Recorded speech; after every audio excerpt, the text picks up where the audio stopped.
What's going on YouTube? Got another knife review here for you. Today we're going to be looking at the Zero Tolerance 0600. This is the blacked out DLC version.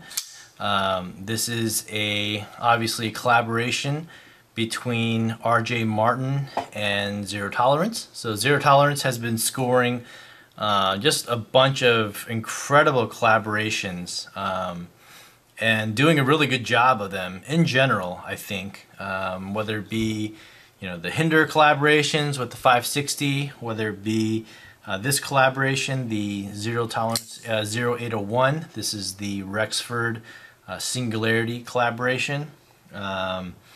Obviously, they've got all these designed ones by, say, Ken Onion, the 0300 or 0350.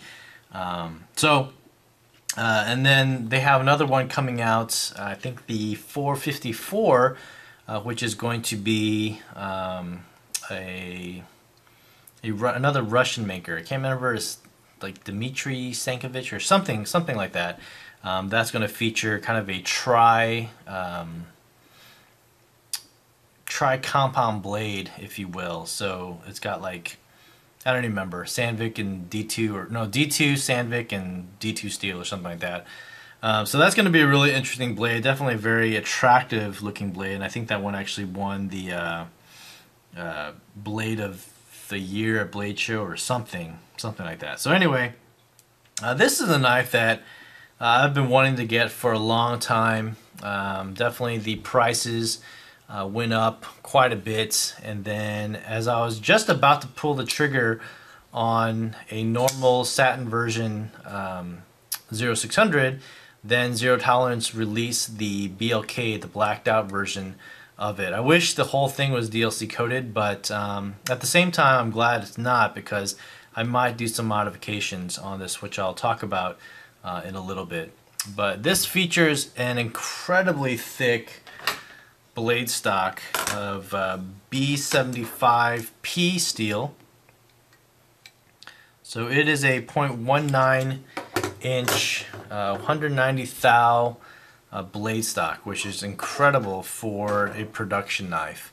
And the steel, like I said, B75P is, I believe, Carpenter's version, or I think actually they bought out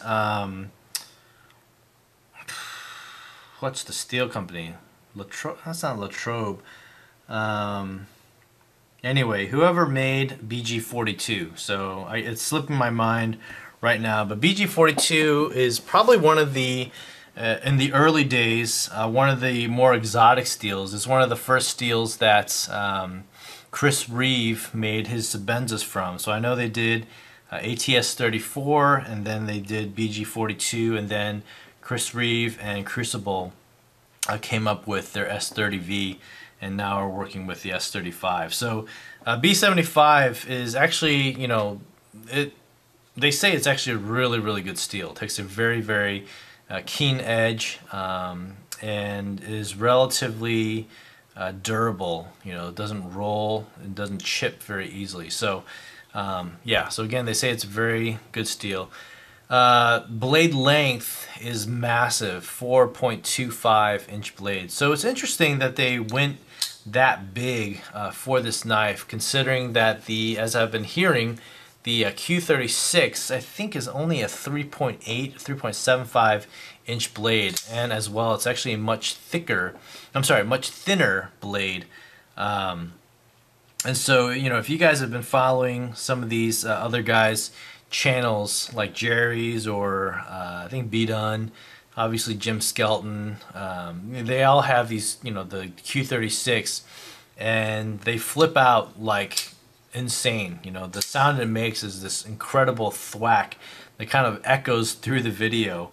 And so this definitely, Jim Skelton has a good video where he compares Trevor's Gencrade's 0600 to a Q36, and the flipping action it's very apparent that it's not nearly the same. That being said, actually this is quite a good flipper, extremely smooth flipper, and you can see how smooth this knife is.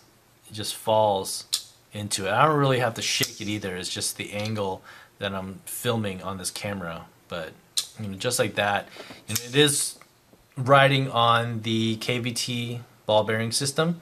So that internal nylon race also features a steel insert, so you get the black screw, and this really this is maybe one of the best features of this knife is this incredibly special billet clip that Zero Tolerance does. Obviously it's all machined, but really good tension on this clip, and it's nice because this is a custom clip, and as many reviewers have done or said about this knife, this clip on a production knife is probably better than most custom knife clips. So if you were to compare it to,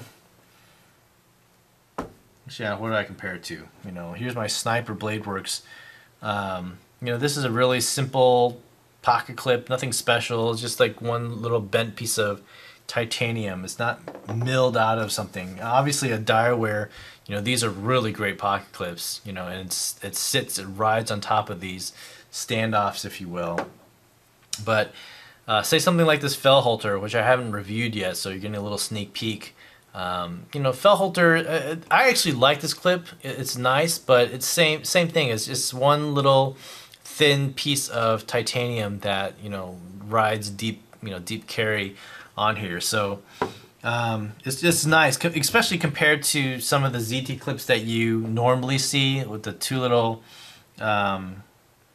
screws, and it's just like a little thin slab of steel, or the most recent Zero Tolerance deep carry clips. They're just butt ugly. The one that initially came on the 0801. So this is Bill Yester's custom clip for the 801, which I like so much more. So anyway, so this pocket clip is awesome. Jimping is very functional on this knife, and as well, you see it comes with this nice carbon fiber inlay on the scale. Very nicely done. Really fits well in the titanium cutout.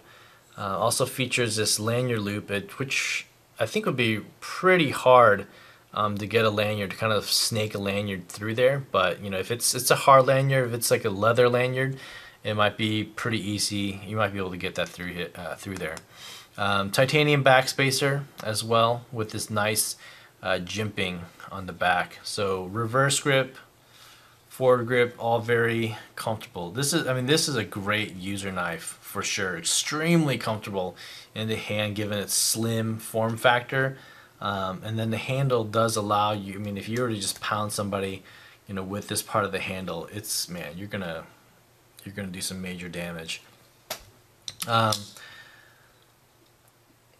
Really the only thing that I don't like about this knife is the texturing.